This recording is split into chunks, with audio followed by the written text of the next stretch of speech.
In a devastating display of military might, Russian forces have dealt a significant blow to the Ukrainian military in a combined action spanning 48 hours. The operation, which took place on January 22nd and 23, saw Russian troops inflict heavy casualties on Ukrainian forces, destroy key infrastructure, and capture strategic territory.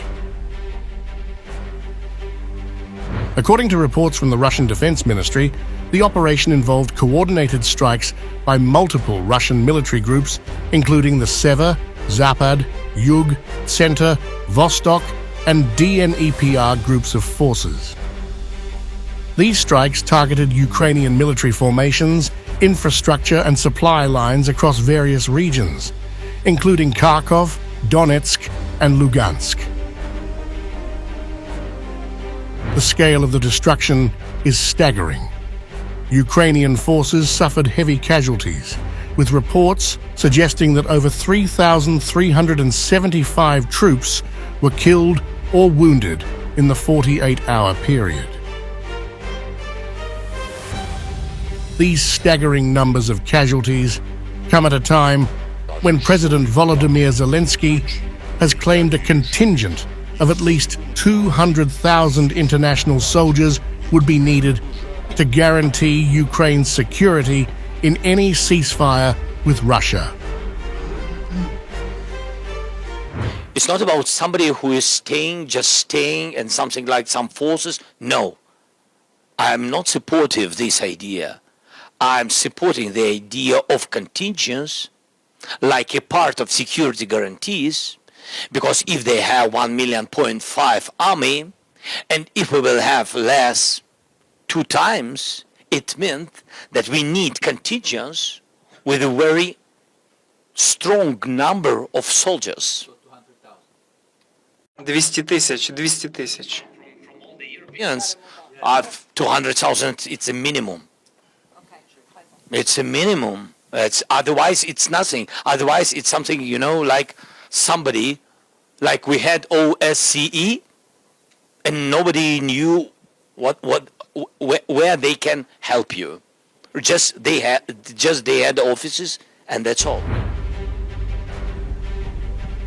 In addition to the human toll, the Ukrainian military also suffered significant equipment losses. Russian forces destroyed or captured numerous Ukrainian military vehicles, including tanks, infantry fighting vehicles, and armored personnel carriers. The reports also mention the destruction of key infrastructure, including ammunition depots, field artillery guns, and electronic warfare stations. One of the most significant aspects of the operation was the destruction of NATO-provided weaponry. Russian forces reportedly destroyed or captured several major NATO-supplied systems, including US-made M113 armored personnel carriers, a Polish-made 155 mm Crab self-propelled artillery system, a French-made 155 mm Caesar self-propelled artillery system, and a US-made Max Pro armored fighting vehicle. The Russian military's success in destroying these systems is a significant blow to Ukraine's military capabilities and raises questions about the effectiveness of NATO's military aid to Ukraine.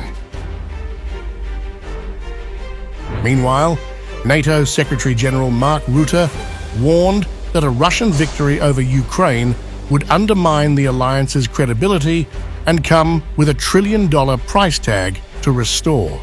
Rutte emphasized the need to change the trajectory of the war, which has been moving in the wrong direction, and urged Western backers to enhance their support for Ukraine One. We have to change the trajectory of the war which is ongoing, and so far as we know the front line is moving in the wrong direction, it's going eastwards. It will not be billions extra, it will be trillions extra. Because if Ukraine loses, then to restore the deterrence of the West, of NATO, again, it will be a much, much higher price than what we are contemplating at this moment in terms of spending up, of ramping up our spending and ramping up our industrial production. The NATO chief's warnings come as anxiety mounts in Europe about the possibility of Trump seeking a quick end to the war through negotiations with Putin, potentially on terms unfavorable to Ukraine. Rutte cautioned against rushing into a deal, emphasizing the need for a sustainable solution that respects Ukraine's sovereignty. Never, by the way, Russia never would have gone into Ukraine. I had a very strong understanding with Putin that it would have never, ever happened. He disrespected Biden. Very simple. He disrespects people. He's smart. He understands. He disrespected Biden. But the man who has all eyes on him, Donald Trump, took to his Truth Social account to express his desire to end the war. What looked like a stern warning, Donald Trump has called on Russian President Vladimir Putin to immediately end the ridiculous war in Ukraine. Trump also made it clear that he will not hesitate to impose severe economic measures, including taxes, tariffs, and sanctions on Russia if a deal is not reached soon. The situation is precarious, and the world is watching anxiously to see how events unfold. Will Trump and Putin be able to find a solution to the conflict, or will their clash escalate the war? One thing is certain: the fate of Ukraine and the stability of the region hang in the balance.